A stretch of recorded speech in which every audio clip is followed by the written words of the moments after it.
Welcome back to my backyard snack yard. Today we're back out with my wild garlic that I have growing all around the garden.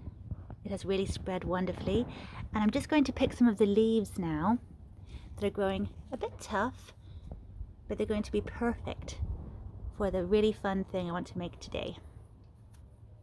So even the quite large ones can be used for this. They're so strong and full of flavor. They're perfect for this. You can see all the flowers are coming out now. They're so beautiful. And as they become seeds, these little round balls, those little balls make really good little capers, little strong garlic capers. But we're after the leaves today.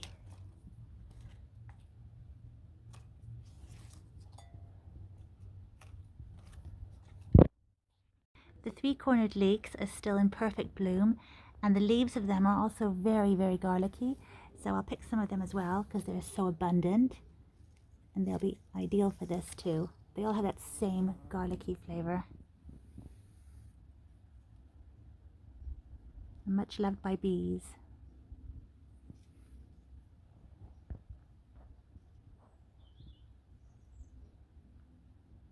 We get some from here as well.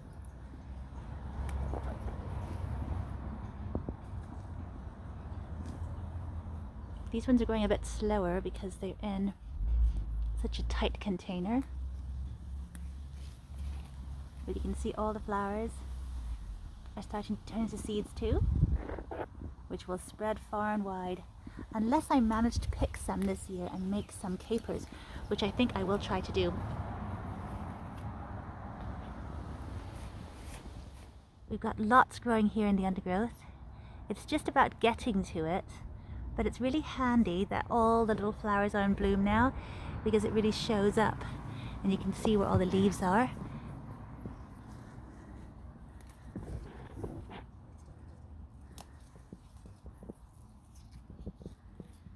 So beautiful little things.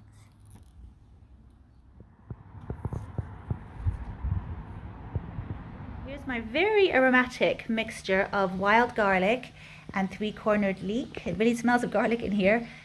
I've just given it a really good rinse because even though it's straight from the garden, there are still some wildlife out there. There aren't any dogs walking around, which aren't really wildlife anyhow, but there are some neighborhood cats, and I also have lots of wild birds, and I've seen some toads out there. And so just good to give it a good clean anyhow, get any dust off it as well. And now that it's all wet, I'm just rolling it up into this tea towel here. And then we're going to pat it dry. We want to get rid of all the moisture because we're going to try to mix it into the salt, and it needs to be dry eventually anyhow to store. So no extra moisture would be a good thing. So I've cut it really finely and popped it into my little mini blender here. And we're just going to turn it on.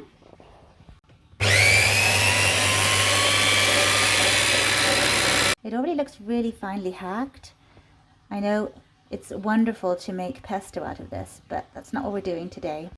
The salt I'm using for this is my favorite sea salt. It's in these really lovely flakes.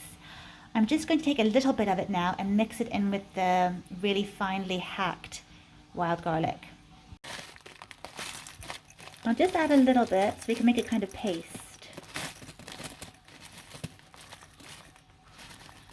But I like to keep most of the salt as flakes. Look at that really beautiful green. Let's get it out of there and mix some more salt in. So there it is. It's looking really good. It really is smelling so fresh and garlicky. So I just added a bunch of salt now. The wonderful thing about doing this is you get to preserve them because of course salt is the best preservative, and you just get to have these wild garlic flavor throughout the whole year. I'm going to store it in the fridge once it's completely dry, so I just need to get it all integrated here, all the salt into it. I mixed it all in, and it's spread out now thinly on this baking tray.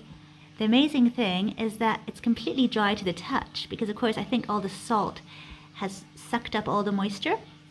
But I'm just going to leave it here on this baking tray for a day to air dry.